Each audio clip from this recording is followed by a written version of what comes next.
You're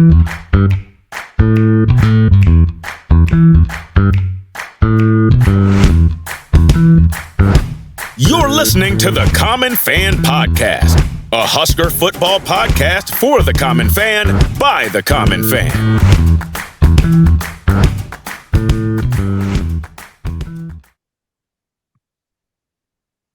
Pass it back, Eggs! Pass it back, Eggs! Hump it, Eggs! Hump it, Eggs! 1, 2, 3! Hey!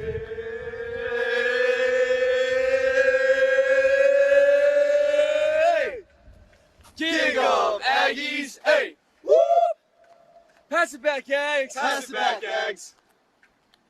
Do you know what that Hump it, sound Eggs. Hump is, it, common Eggs. fans? 1, 2, That's the 3. Texas A&M A-G-G-E-S. Male Yell Squad. Enjoy your new life, Trevor. You guys think the athletic director ever participates in the Yell Boys cheerleading festivals? Oh, I'm sure he probably makes an appearance at the yell practice, the midnight yell. Definitely part of the contract. Trevor would look great in overalls. Yeah. I mean, I he kind of, the sad part is he kind of did resemble a real life Herbie Husker.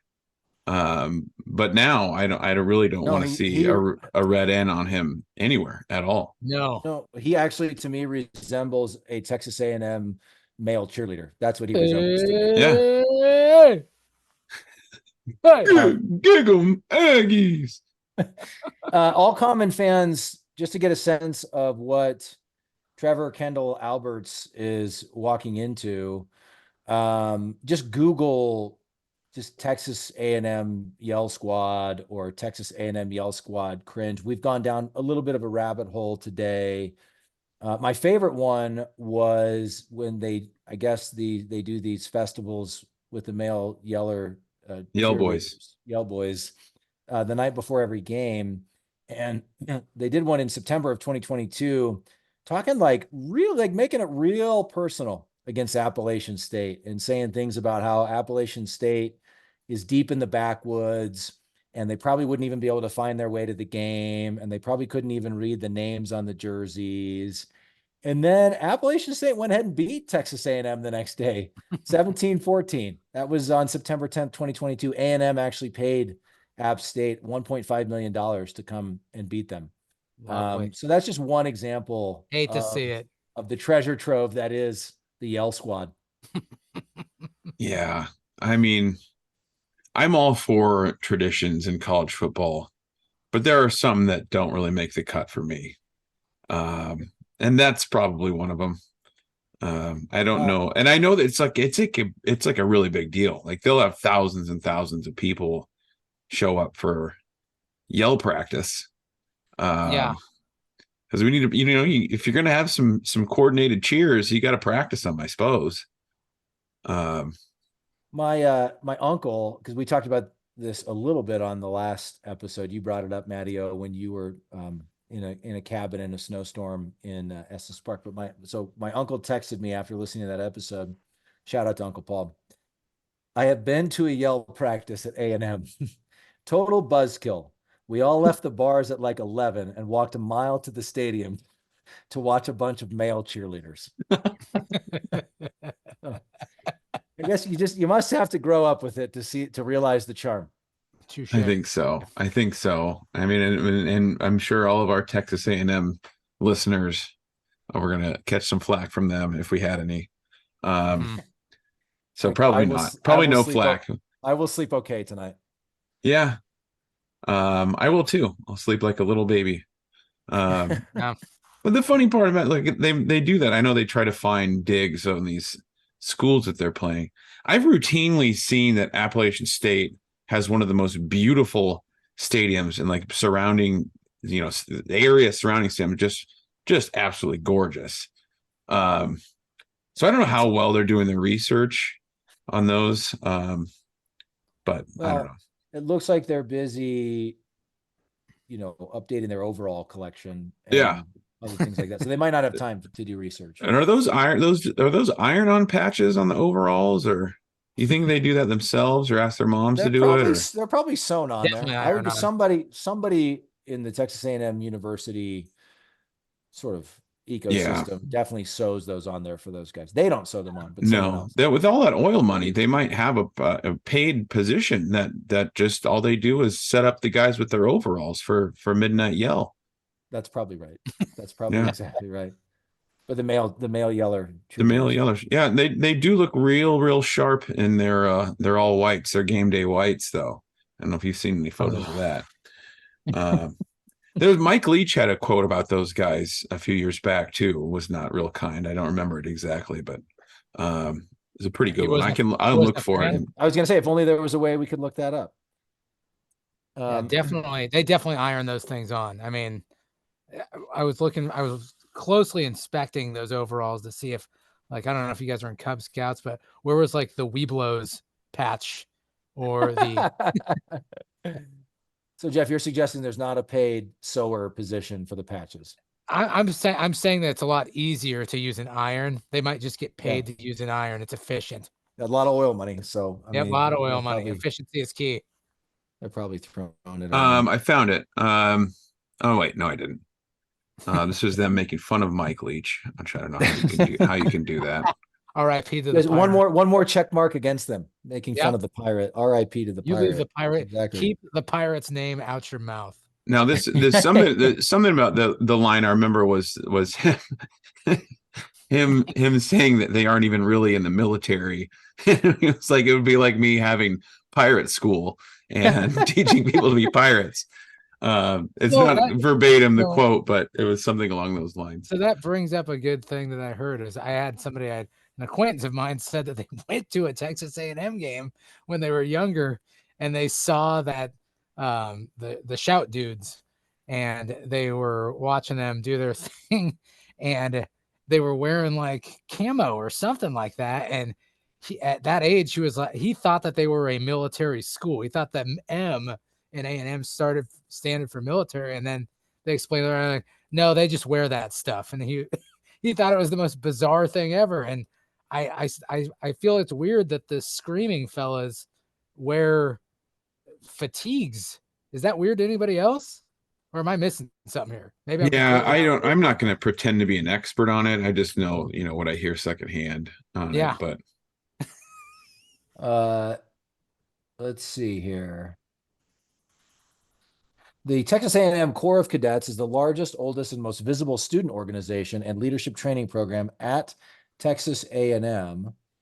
Was it the ROTC? There is no military obligation when you join the Corps of Cadets. Okay. Now, cadets are required to take ROTC classes during their freshman and sophomore years, but there is no military obligation. And I think after their sophomore year, they get much more invested in the Yell Squad. And so that's what they do. The shout dudes.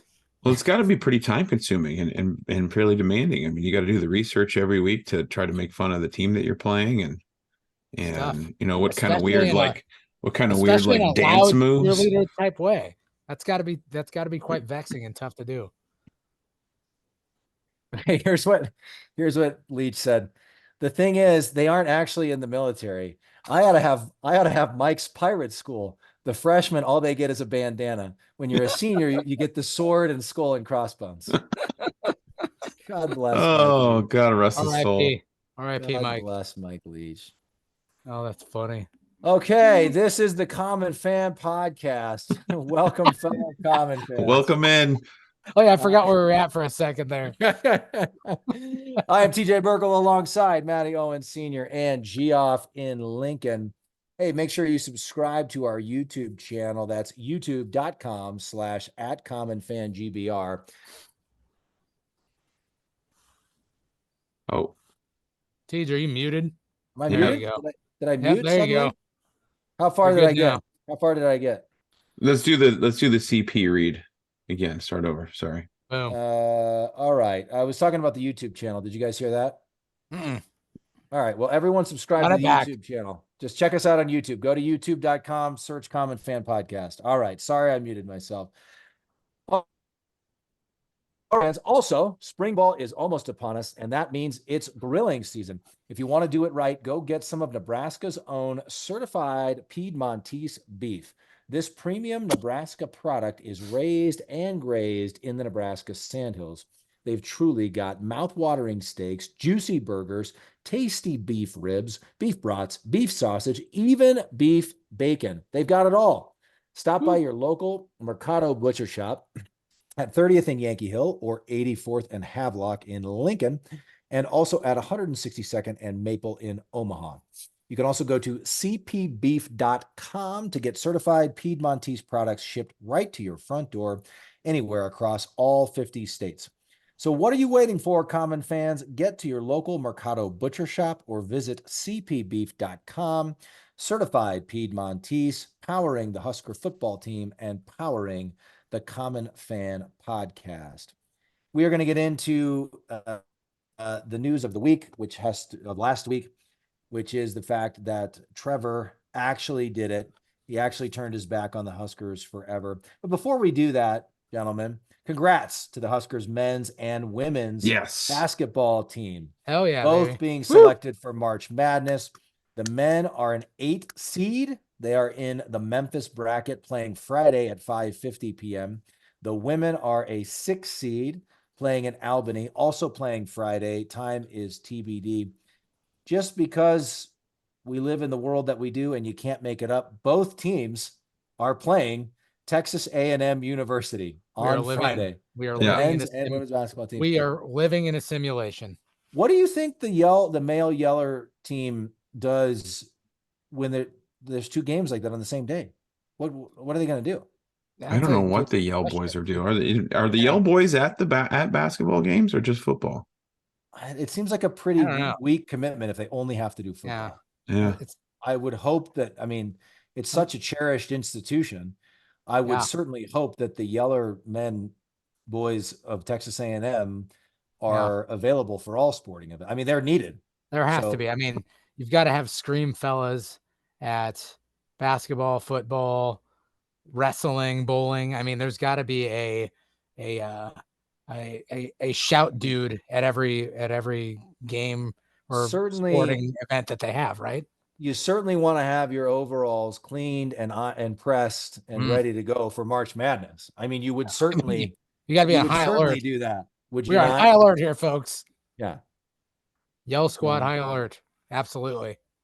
Well, I guess we'll find out. Maybe we'll see. Maybe the Yellers will be on the side. Yeah, I'm excited to see them. I know that they take pride in their work, so that's really. It's just fast. It's just still fascinating to me. Like, at what point were they like, you know what we need? We need six muscular young men to lead some cheers and yells for our team.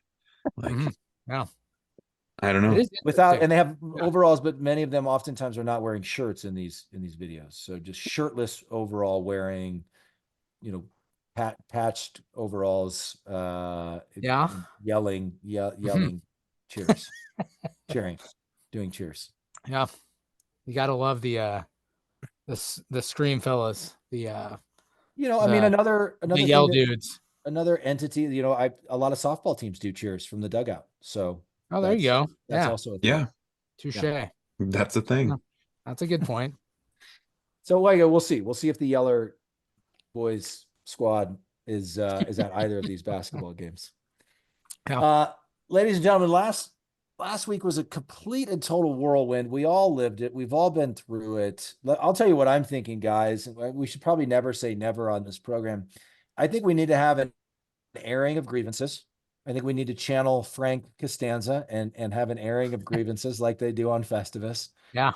And just get it all out there and get what we're thinking out there about Trevor Kendall Alberts just completely turning his back on his life's work and the Huskers. And then never talk about it again. There's too much good stuff going on in Husker athletics. There's too much to enjoy, including this very week when two teams are playing in March Madness, to let this take up too much more headspace. Yeah. And I think everyone, and I think the media has done a great job, frankly. Everyone's talked about it ad nauseum. They're going to talk about it more. Maybe more stuff will come out. Maybe it won't. Trev will probably get interviewed before the games or what. Maybe he'll say more. I don't know. I kind of doubt it, at least for his reasoning. But I think we need to flesh this out. I think we need to have a sort of cathartic session here. And then I think we need to move on. Yeah, absolutely. I checked today, guys. Kickoff is still August 31st, 2024. It sure is. The first game is still August 31st, 2024. And there's still a lot to be excited about. That's right. But I think we gotta talk a little bit more about this whole Trevor situation. Yeah. Just a little back. I was just kind of doing some research today because you read these articles, you pick up tidbits on Twitter, and I was like, let's go back and like look at this a little bit. Okay. So this is all, less than a year ago, August of 2023, it was announced that Ted Carter was leaving Nebraska. He actually took over as president of The Ohio State University in January. But it was announced in August. This news broke in August. So, and recall, Common fans, one of the big high points that everyone was really happy about for what turned out to be a small period of time was that we had Chancellor Ronnie Green, President Ted Carter, Athletic Director Trev Alberts. Everyone felt like the administration was all aligned. Everyone understood the importance of the football program to the university and to the state, and we were all committed and aligned to sort of giving this program whatever it needed to get fixed. Matt Rhule in his hiring press conference talked about how much Ted Carter and Trev Alberts meant to him and how important they were in bringing him to Nebraska. Okay, so just keep that. That's the backdrop here. That's why all of this has been considered. I mean, obviously, Trev leaving is a huge deal on its own because, by the way, reminder, phenomenal player, Husker, All-American, Dick Butkus Award winner. There's that too, by the way. Anyway, so Ted Carter leaving was announced in August. Just a couple months later, in November, Trevor gets a new contract, doubling his salary basically from $850,000 a year to $1.7 million. And that was going to increase up to $2.1 million in 2026. That was made him one of the top 2 or 3 paid ADs in the Big Ten. He was always going to be in the top 3 per the terms of the contract and top 10 nationally. In November, he gave an interview after all this happened, saying he didn't ask for it, by the way. He didn't ask, they came to him and he said, quote, "I love this place. I love the state of Nebraska. I don't want to be anywhere else." He went on to say, "I believe that this is the best athletic director job in the country," unquote. That was November. It's a hell of a statement. That was 4 months ago, gentlemen. Yeah. Now, interestingly, Carter starts his new job in January. Ohio State's new athletic director came from, you guessed it, Texas A&M. That was announced on January 17th. So it would appear to have been one of Ted Carter's first orders of business. Now, I know Sam McEwen of the Omaha World Herald, I listened to the Pick Six podcast today. He suggested, now he didn't suggest that he had sources on this, but he was sort of pontificating. He thought Trev probably could have had the Ohio State job if he wanted it. I mean, he had a great relationship with Ted Carter. He had a couple of years in the Big Ten at that point. Certainly probably could have made a compelling case to Ted Carter.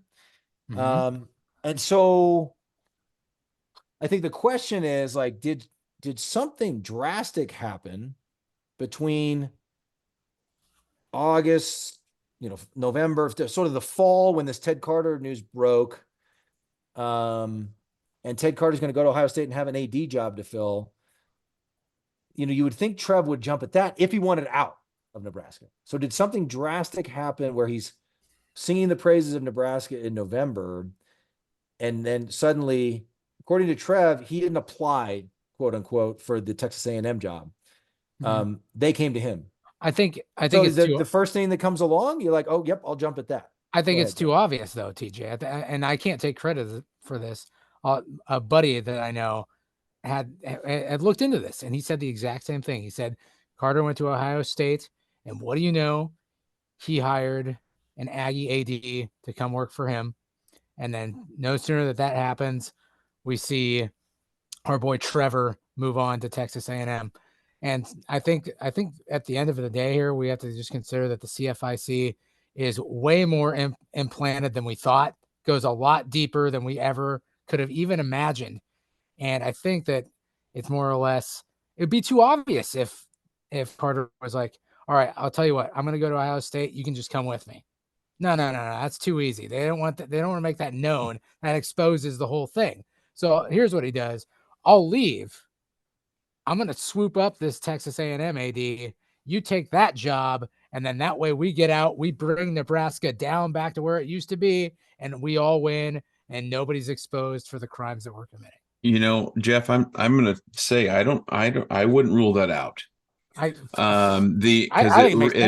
got a similar stench to it as the whole Nebraska, Wisconsin, Oregon State thing with coaches back in the day. It was like what was his name?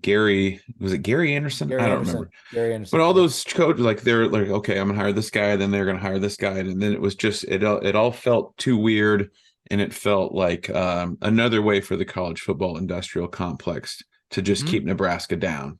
They got us down. But you know what? It's not going to happen this time. It might have worked. Right. It might have worked with the Riley, Oregon State, Gary Anderson drama and all that bullshit.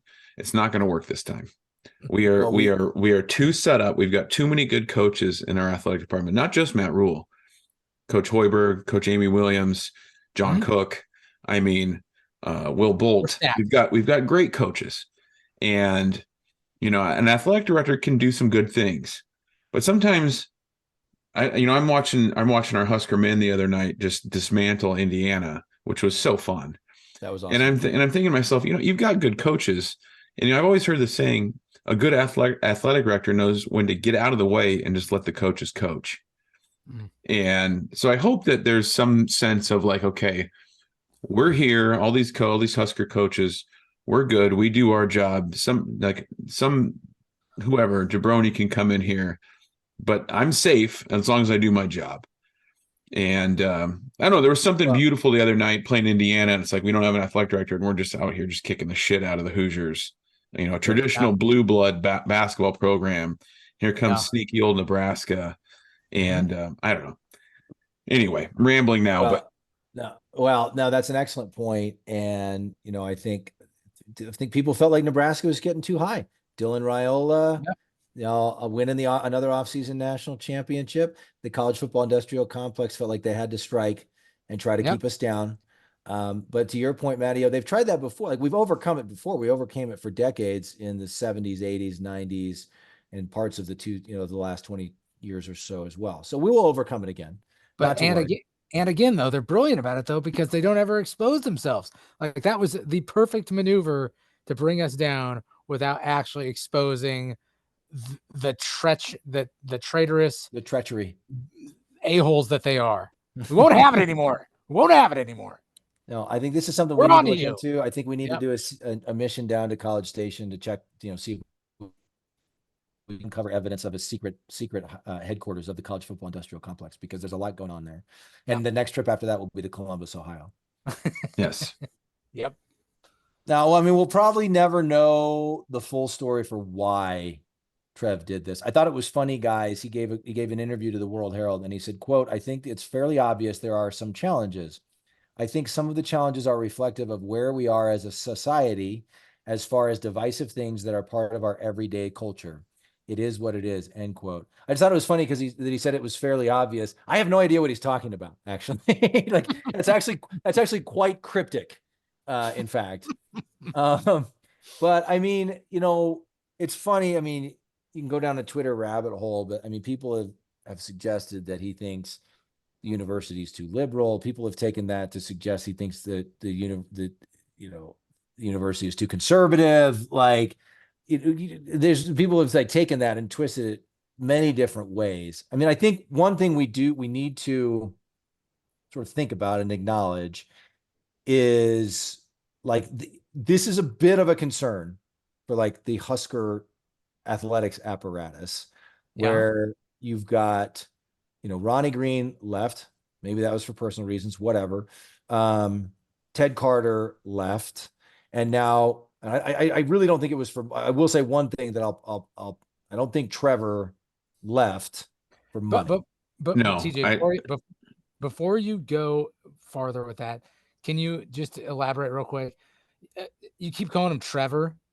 Why do you call him Trevor, TJ? I'm just curious. Why are you calling him Trevor right now? He's not Trev to me anymore. He'll never be Trev again. I agree. He once he decided to accept the A&M offer, like Anakin Skywalker becoming Darth Vader, he ceased to become Trev Alberts and will forevermore be Trevor Kendall Alberts. Thank you. Trevor killed Trev is what happened. Much like Darth Vader killed Anakin. So that was something I wanted to ask real quick. Let's full circle back to our New Hope episode and just our ranking. Is Trevor Vader now, or no? We can't give him that kind of credit in our lineup, because the only way he could be Vader is if he came back later on and redeemed himself. It's funny you say that happening. I had the thought if we should start referring to him as he who shall not be named. Okay. But similar, Vader, Voldemort, both are like super high powered, like revered characters in literary / cinematic history. And so I don't think he gets that. I don't think he gets that level. No, he doesn't get that. We can't give him that kind of credit. No, because after we talk about this tonight, Jeff, we're done with him. So I don't think he gets that level. So then let's do this then. Can we refer to him as Vader, but only in A New Hope? Because let's be honest, you can argue this, but the first Star Wars movie was the story was still being written. George Lucas I don't think had an intention of making a sequel, as you can tell in the sequel, because you find out that Luke and Leia all of a sudden are brother and sister, where in the first story it just didn't make sense that it just didn't add up. So can he be the asshole Vader from A New Hope and just leave it at that? No, he's Trevor, Jeff. He's Trevor. He's just Trevor. All right. Okay. He's just Trevor Kendall Alberts. Okay. Trevor Kendall Alberts. Right. Or Benedict Alberts, or Fredo, or whoever, whatever. I could go with Fredo. Yeah, because you know what, and we're going to get into this more, but I think he's a chicken shit. I think it's a real chicken shit move to go down to College Station, because all these reasons that we'll go through and we'll look at, underrated, I don't think are very good reasons. I think he's a chicken shit, and there's certain things that are in the background that you don't, for some reason, because our media is too scared, I think, to report what's really going on and do any digging investigative journalism on the biggest moneymaker in the entire state. That there's all this stuff going on that you come to find out and nobody really talked about before. I think he's running away. I think he's a coward, and I think he's running. Let's talk about this for a second, and we're going to get into some of this, but he had that cryptic quote. There's been some talk about, look, this is not unique to Nebraska.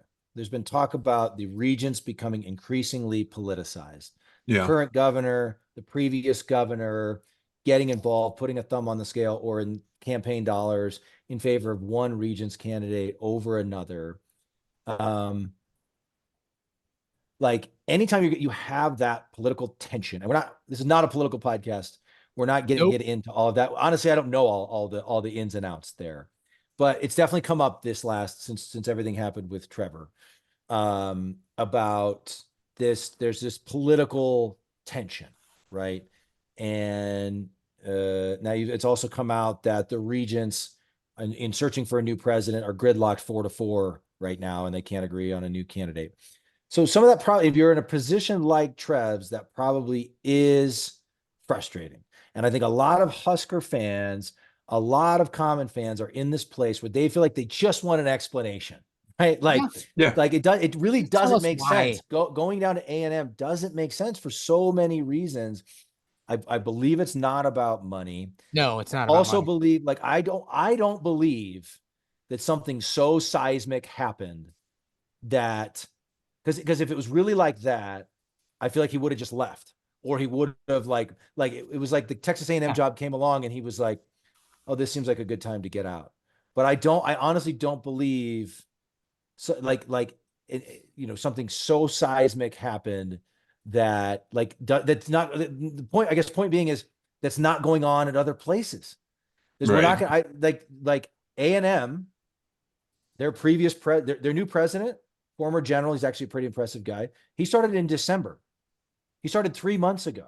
Why? Because the previous president got run out over a scandal.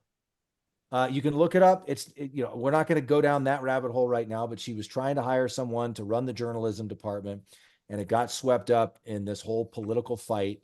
And there was sort of race implications, political implications, this whole diversity, equity, inclusion thing. There were sort of all these implications involved in this.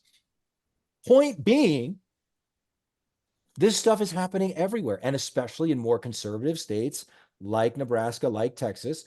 The states are conservative. University campuses tend to be more liberal. We're in a hyper sort of sensitive environment these days where everything is political, everything's a fight. We see it on TV, we see it on social media. And so, yes, that's going to impact even things like the athletic director's job.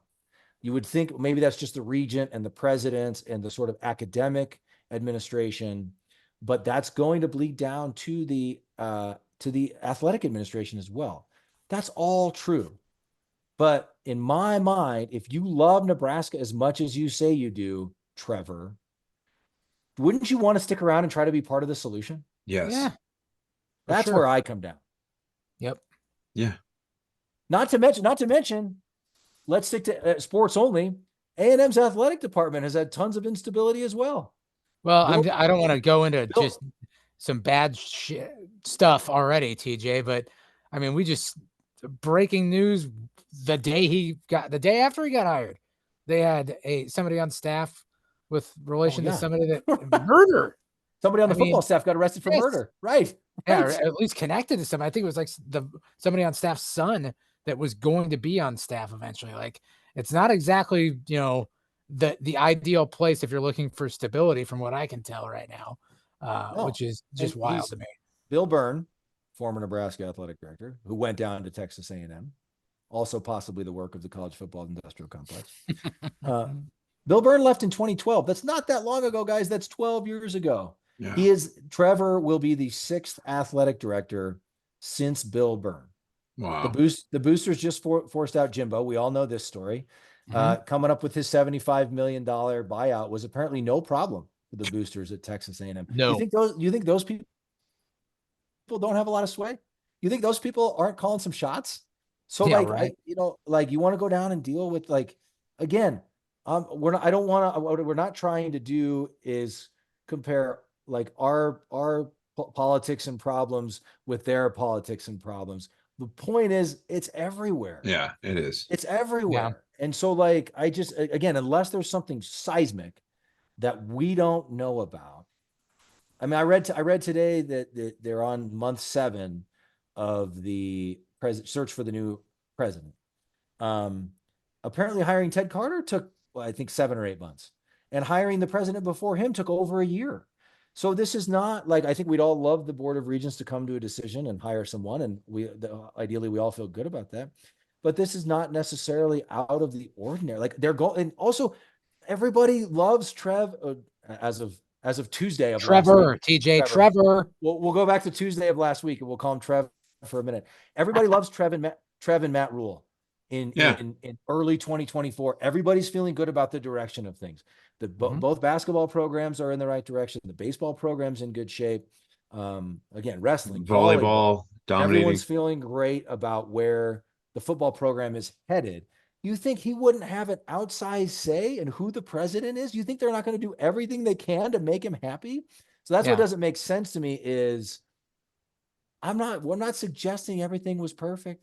We're not suggesting, we don't know. I guarantee you we don't know everything. I guarantee you there's probably some BS that he's had to deal with that we don't know about, right? But you're going to have that and more at other places, quite possibly including Texas A&M. And those aren't places where you were an All-American. Those aren't places where you've raised your family. Those aren't places that you love and are near and dear to your heart. And I just don't get it, guys. Yeah. Well, and there's also, it's so funny again. You start to hear rumblings of things that were maybe going on in the background that weren't real politicized. That a couple of them, like major coaches, weren't big fans and things like that. And the stadium renovation project was falling short of funding or expectations. But I still go back to like you said, TJ. He could have been we all thought he was doing a great job on the surface, right? Like we're all talking about like Trev's just killing it right now. But I look back now, of course, now you look back on it, and it's like, maybe he's, because you want your athletic director to be present, right, and to be seen. But I think that's a fine line. Like, you want him to let the coaches coach and kind of keep a little distance, and maybe don't always be on the practice field or right down on the football field after the game. And I think it's a fine line. But from my perspective, I thought that's why initially when we saw this come out last week that, he could be going to A&M. It was like, oh crap, like this isn't good. Like we need Trev.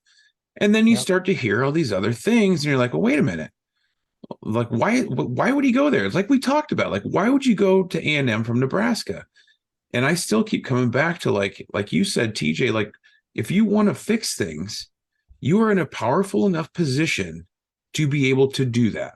Right. And by the way, you're making about $2 million a year to do it Right. at a university where right now you're pretty beloved. Yep. So that again, like it still does not make sense to me. And I know, like you said, we'll probably won't hear the whole story of why he's going. It just, to me, all I can see is it's a chicken shit, taking the easy way out and saying, I don't want to deal with these certain few things that we have going on here. I don't want to have to deal with it. I'm going to cut and run. And I don't get it. I really don't. Chicken shit is underrated term, by the way. Chicken shit. Chicken shit. I mean, here, what's interesting, Ralph Russo, Associated Press, college football reporter, tweeted in the last few days that Trevor was in the running to be the college football playoff executive director and had even looked into the Big Ten commissioner job when it was open. So maybe there's more ambition there than we thought, more ambition there than meets the surface, but he's not an old man. He's 53 years old. Like he's got plenty of runway left. It feels like, if this is about positioning himself for future things down the road, it feels like there's plenty of time to do those things when the job is not done at Nebraska. Right. Mm-hmm. And for all his talk about loyalty, for all his talk about Nebraska being the best AD job in the country, he completely bailed on us. Right. Yeah. And I thought it's been really, really interesting.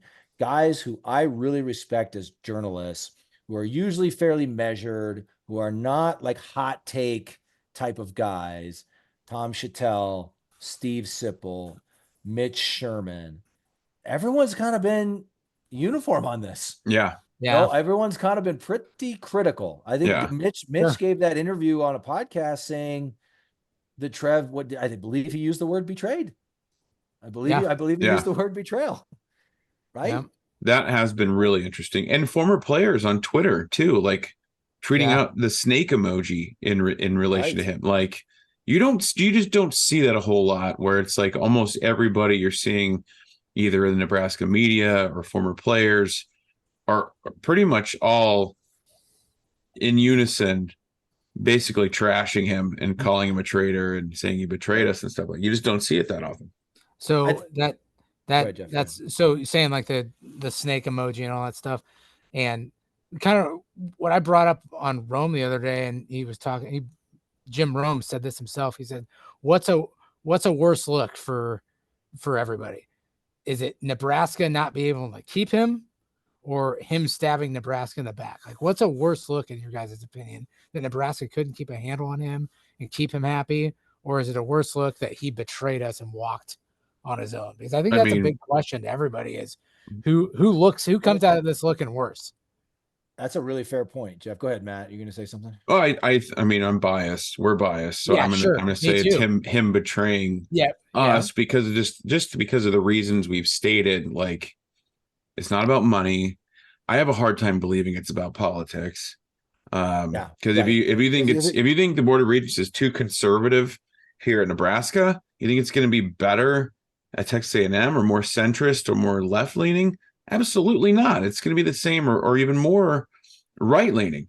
And Like, whatever it is, like it's going to be more politics BS, whatever it right, is, you know. Yeah. Like, right. You go out West Coast, and it's going to be more liberal. It's right. just the way it is. Yeah. And I kind of believe, like, yeah, I'm sure, like you said, TJ, that stuff leaks down into the athletic department. But I'm sitting here like, why the hell should it? Like, you're running an athletic department. To me, like the Board of Regents, who's making the decisions on hiring and firing professors and all this stuff, and they got to make decisions on hiring a president. Like, run your athletic department. Run your athletic department to the best of your ability. You're coaching. And don't worry about who the president is. Yeah. Do your job. Do your job. I agree with that, Matt. It matters to him because they just made that change last year so that the athletic director reports into the president, and not the chancellor. So he's got no one to report to. But there is an interim president. And again, this is the world that we live in. Presidents get fired and hired and fired. Like, to your point, like, yes, it matters for long-term stability, but they're in the process of trying to hire someone. Eventually they will hire someone. Do your job. Keep running the athletic department. You've promised a $50 million Memorial Stadium renovation. Focus on that. Yeah. Do that. That's your job. Yep. Right. Now he's got to worry about the cheer dudes or whatever the hell their name is. That's what the Yell Boys. Yell Boys. Yell Boys, whatever they are. Yell guys. That's a really interesting question, Jeff. I mean, it probably, like, if you're outside of the Nebraska bubble, that would be a more and you're impartial. Yeah, which we are not, right? It probably doesn't look great. It probably looks pretty bad on Nebraska. I don't really care what those people think. Like, I'm honestly curious. Like, I feel like, asshole Iowa fan X, or Johnny Minnesota fan Y or whatever. Those guys are going to troll us. People like that will troll us on this. Yeah. If you're really just an impartial but interested observer of college athletics, I'm kind of curious what, like, I honestly, I'm probably not paying that close of attention. I don't know who most people's athletic directors are. Maybe most common fans do not. But if you're a fan with a vested interest in this sort of stuff, I don't know. I feel like I'd be curious about, like, what's going on behind the scenes. I feel like it probably doesn't look great on Nebraska, but I don't view this stuff like we're going to attract high quality AD candidates. We will find another high quality AD. We haven't always hired the best ADs. That's been part of our problem the last 25 years. But we, like, hopefully, like, as long as we don't screw that up, I think we can and will find, a good AD. And so I feel like, it was so heartened with Hoiberg's, after the Indiana game, was asked about Trevor, and he basically was classy, and he wished Trevor and his wife well and said good luck. And he said, I love it at Nebraska. I want to be here. I love it in Lincoln. I want to stay here. Basically, I believe that's how Matt Rhule feels. I believe that's how Will Bolt feels. I believe that's how John Cook feels. To your point earlier, Matty-O, like, there's stuff to love. There's a lot to love about the University of Nebraska. And again, we're not naive. This instability is not great. I don't think it looks great if you're from the outside looking in. But I also think there's, like, more to the story here that, Trev's angry. I don't know. The one thing I would let him off for is if there was something really massive behind the scenes that, I don't know. I don't know what that would be. He got hosed on, or he wasn't getting support on, or something. But I just find that so hard to believe, because I guarantee you, people were going to bend over backwards to make things happen, like to help him do his job. Because, to your point, he was as popular as any AD we've had in a long time. Yeah. And I mean, we still, and we mentioned it the other day on our emergency pod. I almost couldn't get that out. About the women's basketball lawsuit too. I mean, you have to wonder that stuff can kind of snowball, and it sounds like a really awful deal. And so, maybe that thing's picking up steam and it's not looking good for Trev, because I mean, he'd be one of the major parties involved in that, and he's named still in the lawsuit. he's still still going to be named in the lawsuit. Yeah, Right. whether he's in Lincoln or College Station. But I don't know. We're never going to know the full story. But the one thing that I keep thinking of that I think is extremely bizarre is how Trevor is still trying to be so active and like cordial on Twitter. I just find that so weird. Like, it just feels like gross. And I'm just like, and I just want to be like, can't you just like stay down? Just like stay off the Twitter until you're the A&M AD for a week and you've met all of the Yell boys and shook their hands and introduced yourself. Hi, I'm Trevor, the new athletic director. Then go get on Twitter. Priorities first. Meet the Yell boys, then go be the AD on Twitter for A&M. I've got a whole. I'm glad you brought that up once, because I was waiting for somebody to bring that up, and it's almost like, is he that naive, or is he really trying to troll us? Like, is he trying to do this and be a complete butthole about it? Or does he just really not know that he's pissing people off, or he still thinks that he's still gladly accepted by all of us? Well, if he's reading his replies on Twitter, he knows that people are angry. Does he have his mentions like muted? Because for the love of God, man, I've read some of that and it is crass. Yeah, he has been torched on that bad boy. Again, everyone is unified on this particular point. They're angry, and so I viewed it as either he doesn't care or he's just oblivious to it. One of the two. I think the best troll ever, or does not realize that he's being a complete D-bag. No, I honest to God, I think in his mind, he thinks that that's the way to handle it. And he thinks he's being classy and just being like, I'm over here now. I still like you guys. And I just don't think it's playing very well. No, it's almost like he's turned heel. Like, and TJ, you may not understand this at all. I know Owens is going to understand this 100%. So March 13th of 2024, we all know where we were at, right? We were all just hanging out, having a good old time, middle of March, off season. Boom, we get devastating news that our AD is just all of a sudden allegedly abandoning us. Does anybody remember where they were on July 7th, 1996, by any chance? Anybody? No, Jeff. No? I don't. You don't remember where you were at? I was probably 13 years old, Jeff. Yeah. I don't remember that far back. I have almost 14, Matthew. I have before your birthday. I have a pretty good idea of where I was at. I was in my parents' basement and I was watching Bash at the Beach. Oh, God. WCW Bash at the Beach in 1996. And I had to sit there and watch my man, Macho Man Randy Savage, get beat down by the Outsiders. Beating them down. There was two of them. There was Kevin Nash and there was Scott Hall, beating the living hell out of him. And they still said that there was a third member that hadn't been announced for the Outsiders yet. And all hope had been lost. Sting was down. Macho Man was down. Sting was down. Macho Man was down. Stinger. Yeah. Hulk Hogan comes emerging from the shadows to run to the ring. And the entire arena is going nuts. And they're like, oh, my God. Hulk Hogan's here to save the day. He's going to save Macho Man. He's going to defeat the Outsiders. All is good. What has happened? The world changed for the worse that day, because Hulk Hogan did not one, two leg drops on the Macho Man Randy Savage, betrayed him, stabbed him in the back, and we found out he was the third member of the Outsiders. And to me, Hulk Hogan, Hollywood Hogan, is Trev. The Huskers are the Macho Man Randy Savage, just receiving leg drop after leg drop with his repeated BS tweets, and that the NWO is the freaking Aggies. And at the end of the day, though, the NWO lost, the WCW won, and we'll come back out on top. That's the way I view it. So for any of the wrestling fans out there, I know there's a lot of you, that's what I view this as. This is the WCNWO college football version that we're seeing here. I appreciate the analogy very much, Jeff. However, the NWO guys were way too cool to be considered A&M. Yeah, you're right. You're right. Much like we can't consider Trevor to be Darth Vader. But NWO was too cool. They were too cool of bad guys but to you be can't- considered you're- A&M that part of it Yell is right. Boys.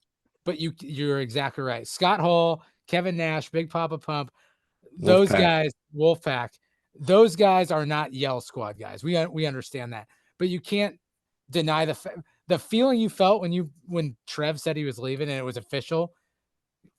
Think about that. That had to have been a comparable feeling when a young Hulkamaniac found out that their idol just completely stabbed him in the back. Well, when you've been saying television. When you've been saying your prayers and eating your vitamins just like the Hulkster told you to for so many years, and then it turns out this guy is a bad guy now. I was always an Ultimate Warrior guy anyway. So how many people stopped saying their prayers, stopped eating their vitamins, and then painted their beards black like Hollywood Hulk Hogan? You're right. Yeah. Well, I'm with you, Jeff. TJ, I'm sorry you don't know what we're talking about, right? I apologize. I think I am a real American. I think for the rights of it. I think I gathered the gist of Hulk Hogan betrayed someone. I stopped watching wrestling in about second grade, guys. Well, but you missed out, my friend. Maybe after this you could tell me more about it. Go down the YouTube channel and watch some. It's great. Let's wrap this up. The Trev talk. Let's I just made the Trev talk. Let's wrap the Trev talk up because there's way too much good stuff going on in Husker athletics to spend too much more time on Trev. I think the last thing I'll say is what's really frustrating about Trevor Kendall Alberts in this situation is how he left. Okay. So the guy, we mentioned it, legend on the football field, All-American for the Huskers, Butkus Award winner. Then he plays in the NFL for a while. He's on ESPN for a while. And then I know that Tom Osborne played a role in helping him get the UNO athletic director job. I can't remember if Osborne pulled strings and pushed buttons to get him the job. I know he talked to him and really encouraged him, said you'll be a lot more fulfilled if you do this. It's, you're serving others and serving the state and all that sort of thing. Whatever the point, I don't think most people who have been players and then been on TV, being an athletic director, it's a lot of administrative stuff. It's a totally different skill set. You don't just get that job. Unlike being a broadcaster, many former players can be a broadcaster. Being an AD is totally different. Mm-hmm. And so credit to Trevor. He did a good job at UNO and that got noticed. And then he got the Nebraska job. But, then he doesn't stay for even 3 years, and he's fully invested in this Memorial Stadium renovation project. He's the one who led the way, putting out the surveys to season ticket holders, trying to figure out what people cared about, what they wanted to see. That's not even off the ground yet. You've got the women's basketball lawsuit. Again, his name's going to be on that either way, right? But it's not good for the university. And nobody has any idea if anybody currently employed by the university, is at fault for something or their handling of it or not. That will come to play. But if he, again, his name's on that either way. That's not going away for him. And then I think too, he has been this sort of dynamic duo with Matt Rhule. And the Matt Rhule era is just getting started. There's a lot of optimism that they're going to turn the corner this year. We have been we've been out there on that optimism as much as anybody. It just feels like, and he up and leaves like this. We get blindsided by this announcement. He sends an email to staff. I think, Matt, to your point about Twitter, I think what's frustrating is he sends an email to staff. He may or may not have put out a written statement. I can't remember. I know he made a statement about the going to A&M, I think. And then he gave an interview to the World Herald. And then next thing we know, he's retweeting a bunch of Texas A&M stuff and engaging with Johnny Manziel on Twitter and making jokes about, this will be interesting when Nebraska plays Texas A&M in March Madness. I think what it feels like, once again, is Husker fans, the common fan, deserved more. Yeah. The common fans deserved better. okay, like, yeah, you gave it the office. You gave a lot at UNO and UNL, and the athletic department is in better shape than he found it. But this state has also done a lot for you and invested a lot in you. And they made, like, I think it was Greg Sharp made the comment. We talked about it, doubling his salary, changing it so he reported to the university president. Like the university did a lot for Trev, and he had the full support of the fan base. And so, like, would a press conference with a genuine explanation have killed him? Yeah. Would that have killed him? So I thought too. I thought just the whole exit was weird. Like, it just seemed during very, spring very break, strange. like the men's team's on their way to Minneapolis to play in the Big Ten tournament. Like it's almost like you decided to cut and run when nobody's around. Yeah, like nobody will notice. I'll get out now. Again, chicken shit. It also came out that he went and interviewed at Texas A&M we're recording. It'll be 2 weekends ago when the women's basketball team was in the final against Iowa. Yeah. At the Big Ten Conference tournament final. So instead of going to that game, he's in College Station interviewing for a new job. And apparently the interim president told him not to go, and he went anyway. So again, that just kind of rubs you the wrong way. Yeah. Everybody gets blindsided by this news on Wednesday, and it's then these things start coming out. Well, maybe not. He's vacillating. He's trying to get assurances from Nebraska, whatever. And then it's official by Wednesday night. And it's just sort of like, what in the world? How about a good old fashioned 2-week notice? Hey, Trevor. I mean, seriously, if you, not a 2 week, but like, I don't know, is some sort of transition plan out of the,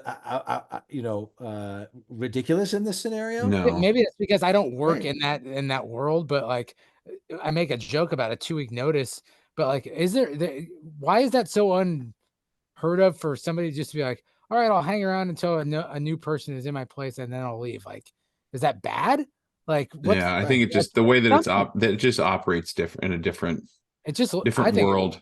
It does, and I'm sure they wanted, Texas A&M wants their person to start as soon as possible. But he did, like, if they want him that badly, he didn't have to start on Thursday, which is it appears that he did. Maybe he didn't actually go to College Station on Thursday, but it appears that he started the day after. Dear God. All right. Well, I think what's really timely and relevant here is a quote from The Godfather Part 2, and this is what Michael Corleone says to his brother Fredo. And I think this is how look, don't shoot the messenger. I don't think this is too harsh. This is how all common fans are feeling. Don't shoot the messenger. This is how, because Fredo met that fate, but this is how all common fans are feeling. And, I'm sorry if you feel like it's too harsh, but I think this applies. Fredo, you're nothing to me now. You're not a brother. You're not a friend. I don't want to know you or what you do. That's the Michael Corleone quote. Just substitute Trevor in for Fredo. Trevor. Yeah, exactly. Trevor. That's how common fans feel.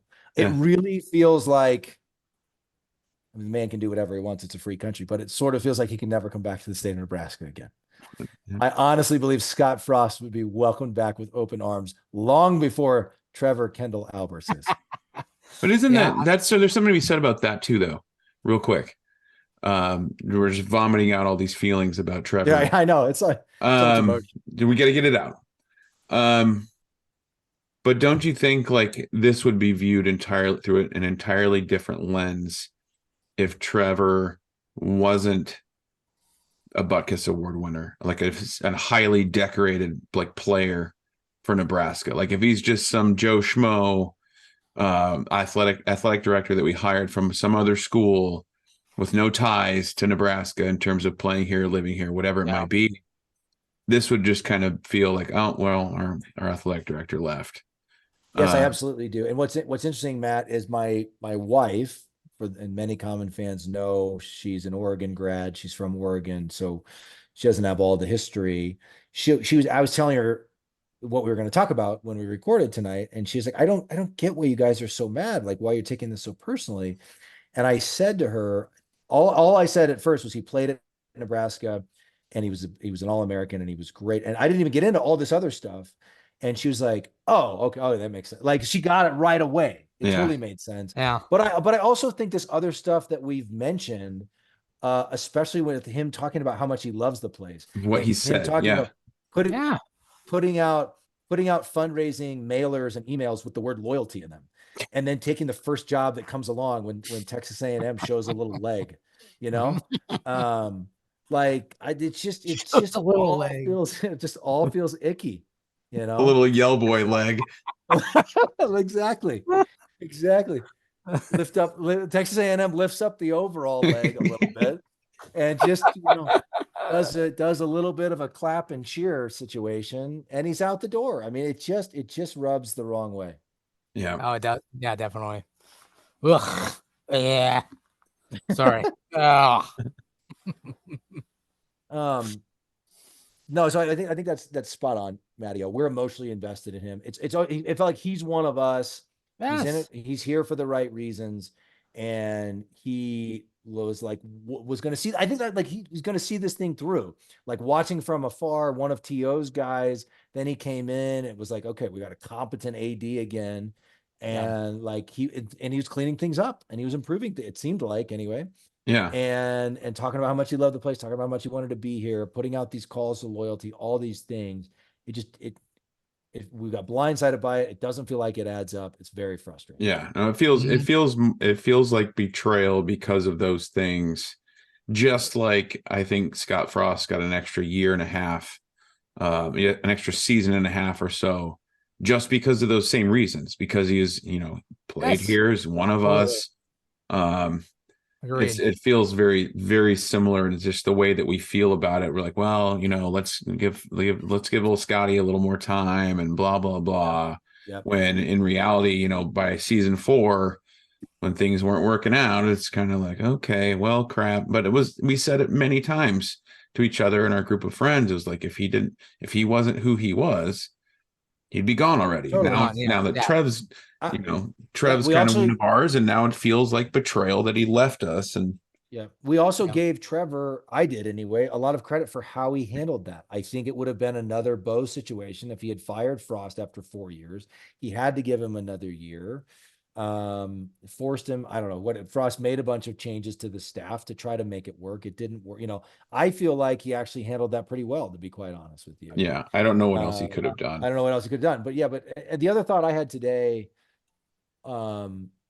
about Frost, and we're not going to go down a whole nother rabbit hole. And I promise we're going to wrap up this part of the conversation very soon, Common Fans. The other thought I had today was, look, there was lots of rumors about Frost and what he was doing with his personal time. And then stuff came out after he got fired about maybe he was missing meetings and whatever. So I don't know we don't know what was going on there.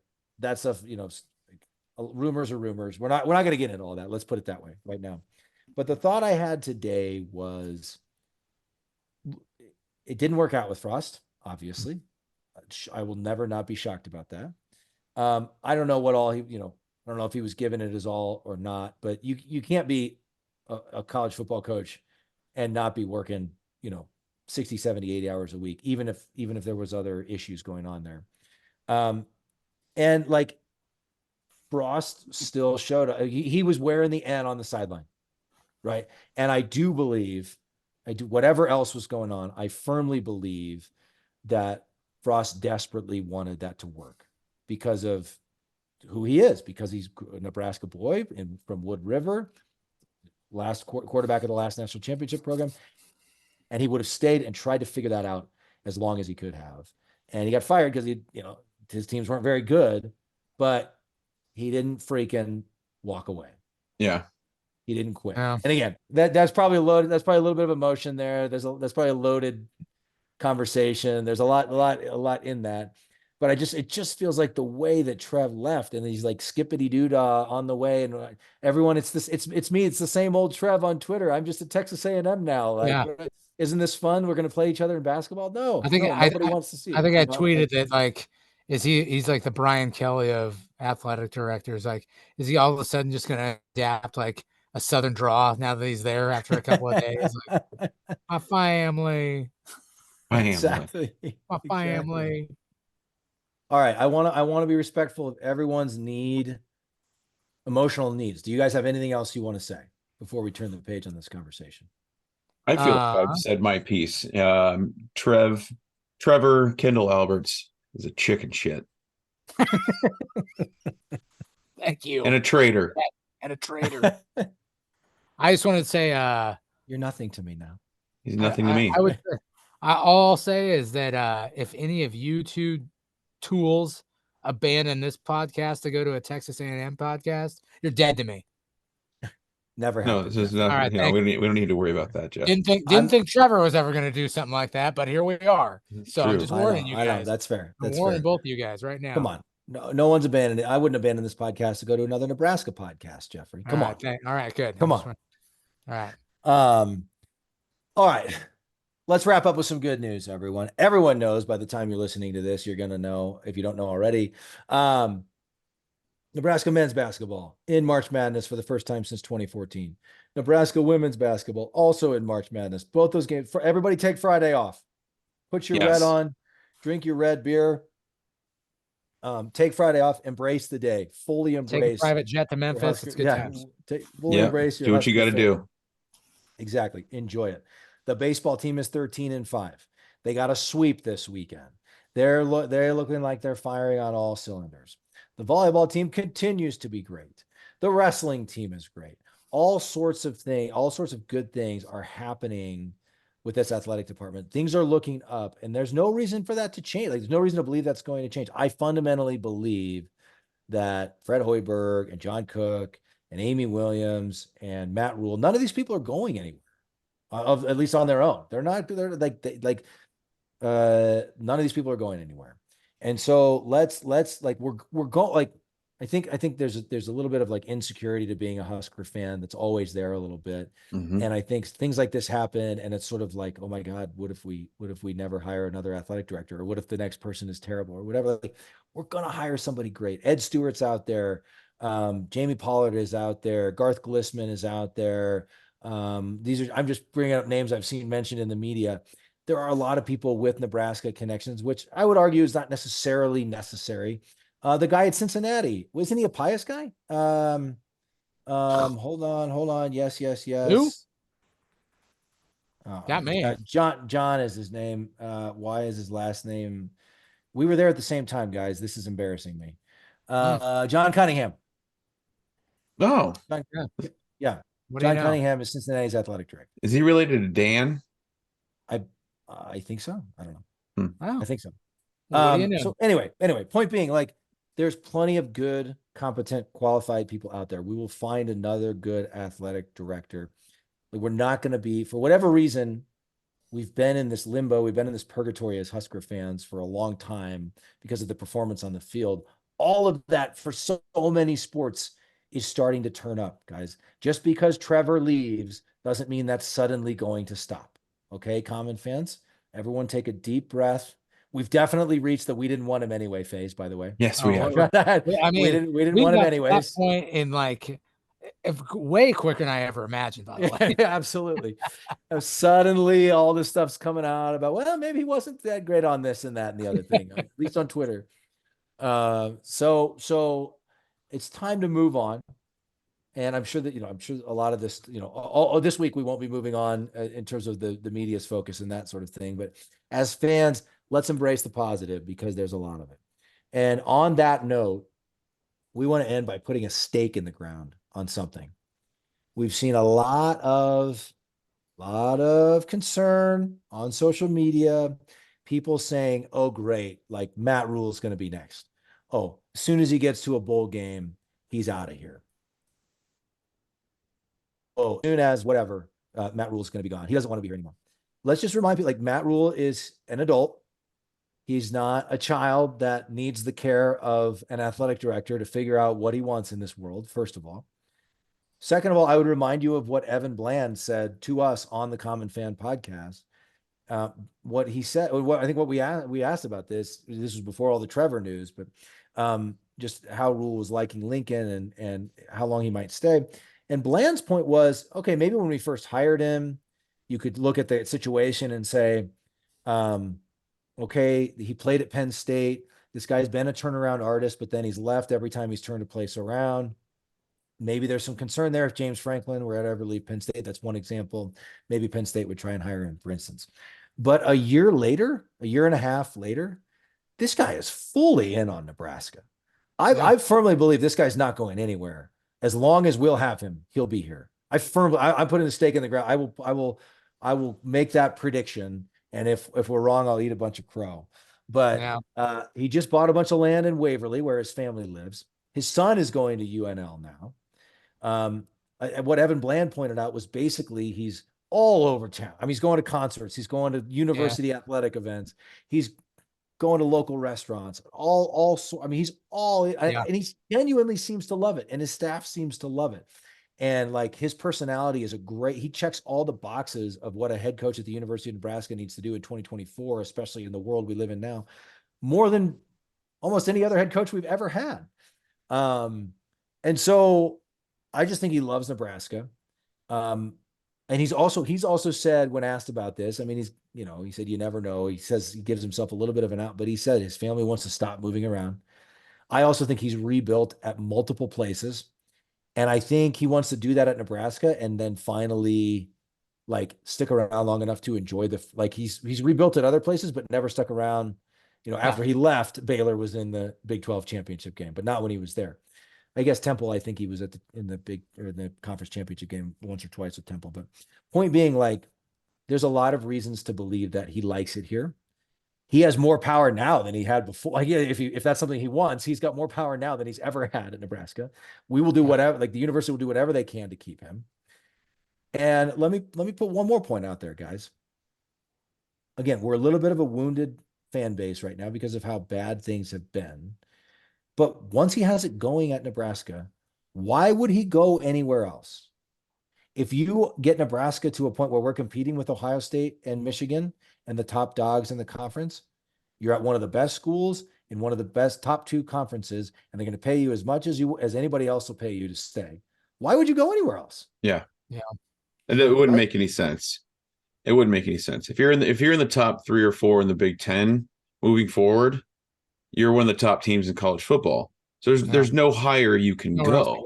Yeah. Right. And really there's I mean, even like, if say it was Alabama or Georgia or somebody or LSU, they would try to woo him with money and say, hey, we'll pay you $10 million a year.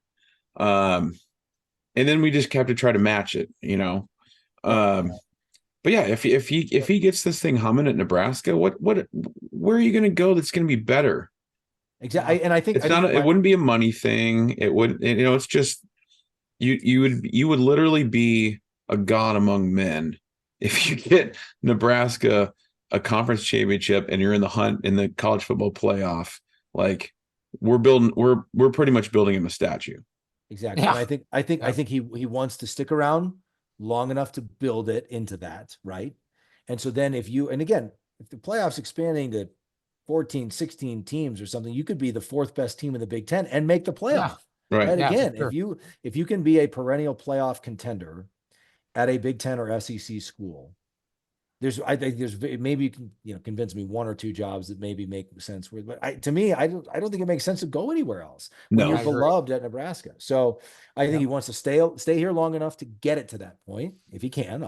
We all hope he does. And then when you get it to that point, why would you leave? Right. And he's got to have success for any school that could pay him enough to want him. Right. So it's like, let's worry about that when we do go 8-4 in 2024, which I think is going to happen, 8-4 in 24. Then maybe we can, start to talk about it a little bit more seriously, but I don't think even if he does get things going better than that in the next few years, like you said, I just don't see there being any incentive to go somewhere else and start over with a new team, new administration, all that stuff, and try to get somewhere else going. Just wouldn't make sense. Matt Rhule's not going anywhere. Matt Rhule ain't going anywhere. You heard it here first, Common fans. Where Matt Rhule will not leave. When Matt Rhule leaves Nebraska, it will be for his retirement parade and statue unveiling and he will take pictures next to all the conference and national championship trophies that he has won for Nebraska. Yes. Yeah, maybe. Jeffrey, you look like you have something to say. Do you have more Hulk Hogan stories to tell? Or No, I don't. I love the Ultimate Warrior, by the way. I'm a Hulk Hogan guy, but Ultimate Warrior is really in the heart here. By the way, I just want to say that's really interesting. Happy St. Patrick's Day to everyone. If you can see that, it's a Irish Here shirt. come So, the Irish. yeah, here you go. Happy St. Patrick's Day, everyone. Just so you know. Yeah, nice shirt, Rudy. All right, Common fans. We've gotten a lot of we've I think we accomplished the airing of grievances, guys. Yeah. I think this was good. It feels very healthy. Feels healthy. It feels cathartic. It feels good. And we're moving on. We're moving on. We are. Everybody, we can't wait for Friday. This is a Husker football pod, all Husker football all the time. But we're Husker fanatics like anybody else, except for maybe Jeff. And we're gonna be cheering the basketball teams on Friday. We're gonna be going nuts. I can't wait till Trevor is the new AD at the at Notre Dame. Then you'll be conflicted. Then you might be conflicted out. If we do any episodes on that, you have to be conflicted out probably. All right, Common fans. It's a good day to be a Husker. Okay. It is. A lot of positive momentum. We're gonna navigate through this minefield. We're gonna be okay. And again, football season still kicks off on August 31st, 2024, guys. That hasn't changed. Sure does. Sure does. Hasn't changed. Bring on you, Ted. All right, Common fans. Thanks for sticking with us. We may be back. We may have one more episode for you later this week. We'll be back at you soon either way. As always, Common fans, GBR for life.